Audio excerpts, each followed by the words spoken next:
And David Brainerd, one of America's greatest saints, he was dying of tuberculosis. It's not how long you live, it's how you live that matters. So here he is, racked with consumption. His body weighs about 85 pounds. Did that little man dying there, a man that lived with the Indians, a man that hardly ever got a decent meal, he ate berries, he slept with the Indians, they let him sleep in a wigwam or a beaten up building, and he says, well, I never get a decent meal, but oh, God is so real. When he coughed, he spit blood in the ground. When he sneezed, he sprayed blood in the ground. This is an American. See that every one of our young preachers gets a copy of the life of David Brainerd, to stir them to action, to stir them to sacrifice, to get their focusing straight. They're not living for eternity, they become professional preachers. They're happy to go along and preach in a nice place. Get their eyes on eternity. Therefore they must read David Brainerd.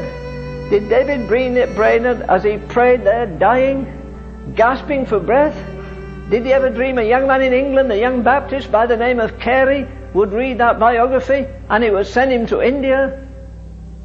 He could really say what we sing, God help us, I lay in dust, life's glory dead. Put your so-called faith and love into action. Lay in dust your pride, forget it. Who cares whether you wear designer clothes or not? Who cares whether you have the best ring or anything, the best car? Doesn't matter. You should have a prayer meeting in your church every morning and the pastor should be there to lead it. It's his business. To be an example, not a talker. If you don't have a praying pastor, forget it. When I pastored a church in England in my 20s, that was in 1934, we had 7 prayer meetings a week. We had a half night of prayer Saturday night. Do you wonder people lined up outside the church to get a seat? Do you wonder the glory of the Lord filled the place? Do you wonder we never had a sports program in any period at all? We had throngs of young people, dozens of them in about 5 different parties went out to have street meetings. I didn't have to urge them and whip them, they caught a light, they were ablaze. No church is going to have revival with a prayer meeting one morning a week or one night a week. This is a time for blood, sweat and tears. If fellows can lose all their rights and go up to, what do you call it, West Point, listen, if they can do it, dear God, can't we do it?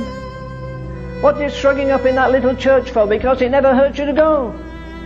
Because nobody fasts, nobody prays, nobody weeps. Your preacher's dry-eyed, he talks. How in God's name do they do it? I don't know. Why do you weep while other people are laughing? Why do you fast while other people are having a whale of a time? It's stupid, it is. Except in the light of eternity it isn't. You see, you have to account for your time. So here you've got 3. You live 24 hours a day. You work 8 hours a day. You sleep 8 hours a day. What do you do with the other 8? Put that into years. You live 60 years. You sleep 20 years. You work 20 years. What do you do with the other 20? As I've said to you, if I could push the door of heaven and you could peep into it for 5 minutes, you'd never backslide. You'd change your lifestyle. You'd change your conversation style. Listen, you and I are supposed to be eternity conscious. How can you go to a fashionable church where nobody weeps? All this has got to end. Can you imagine in eternity? It will not make much difference, friend, 100 years from now, if you live in a stately mansion or a floating river scow, if the clothes you wear are tailor-made or just pieced together somehow, if you eat big steaks or beans and cake 100 years from now. Won't matter what your bank account or the make of car you drive, for the grave will claim all your riches and fame and the things for which you strive. There's a deadline that we all must meet. No one will show up late. It won't matter. All the places have been, each one will keep, all the places you've been, each one will keep that date. We will only have in eternity what we gave away on earth. When we go to the grave, we can only save the things of eternal worth.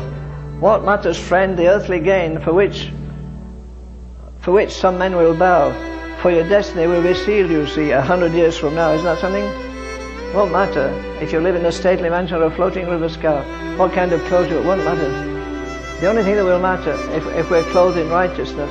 John Wesley fasted, prayed, he made money, he built schools, he built orphanages, he printed Bibles, he printed Methodist hymn books.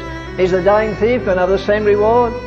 What about that job God gave you and you gave it up? Disgusted or discouraged? I'll tell you what, we're not going to be the same in heaven.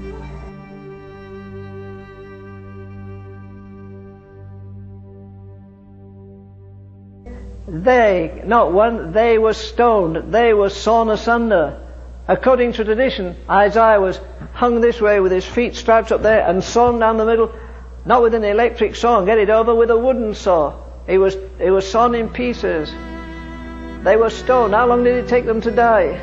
They were sawn asunder. They were destitute. And that means they were totally void. They had no clothes except rags. They had no food except scraps. Do you know all these guys have gone down the drain? Do you know why? Let me tell you how to backslide. Why they backslide? They all backslide in the place of prayer. And because they're cold there, in the place of prayer, because they're failing in the place of prayer, they lose the presence of God. It's time for you to tighten up your prayer life.